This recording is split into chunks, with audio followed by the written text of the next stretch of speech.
I like to start with what I know and then work towards what I don't know. I wanted to take the formality of the house and the informality of the woods and kind of make the two combine. I'd like to show you how not to mulch around a tree.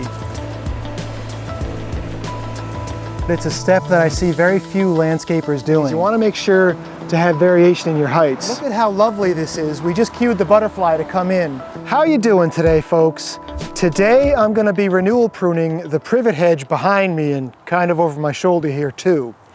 The hedge you're looking at is about, I'm going to say it goes up to be about 12 feet tall or so, and it's about, the front of it is about 10 feet wide, and it gets a little bit narrower farther towards the back. And this hedge hasn't been pruned for a while. What we're going to be doing is a renewal pruning, not a maintenance pruning. This shrub is very overgrown.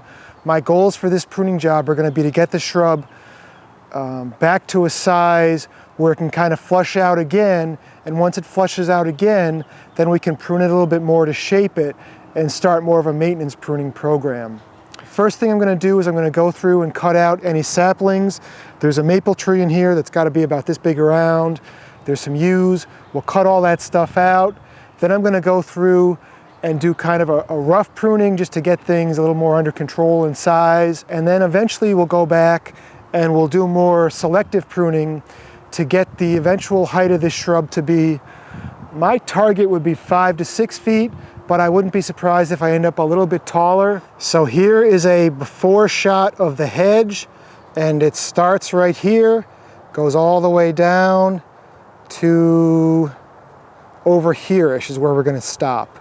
And the front is a little bit more spread out. I'm not really sure why, but it's a little bit more spread out.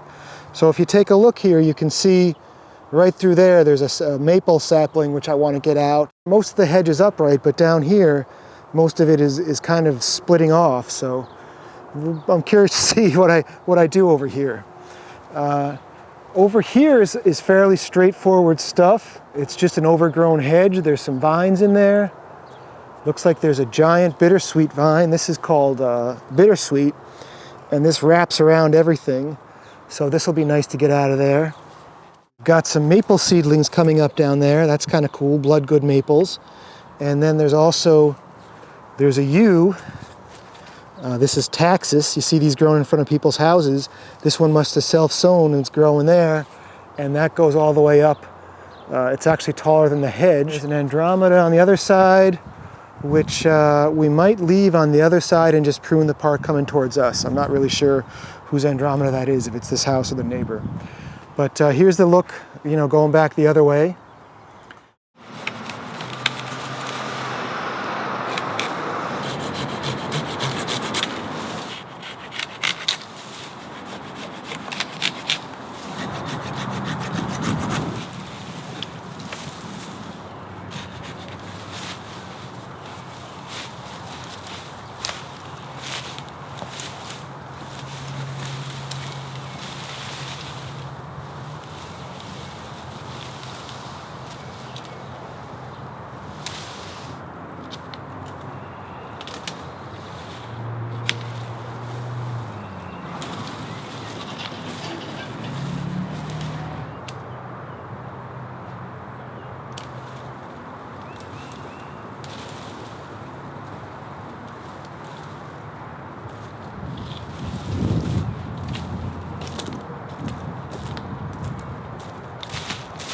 I've been here for a little bit over an hour, and I'm going to call it a day. I just wanted to get out and get started. But the first thing I want to say is I was considering very much taking all the brush, throwing it in my truck, and figuring maybe 2 loads, I'd be all set. Well, there's a lot of brush here. I'm just going to rent a chipper. I'm going to go ahead and clear all the heavy stuff, and then I'll rent a chipper, and then when I do the final fine-tuning, maybe then I can throw some of the stuff in the back of the truck. But it would take a long time to cut all this brush up and put it in the truck. And then, there's a funny story. I went and knocked on the neighbor's door just because I always get nervous. I don't want to start any trouble when I'm pruning by the property line. And I just wanted to, confirm what I was doing. And the neighbor said to me, he said, "Well, you're the landscaper that takes care of so-and-so's yard down the street, right?" And I said, yes, I am. And she said, well, that yard is beautiful. Just do what you need to do. You know, we're just happy that the hedge is being pruned.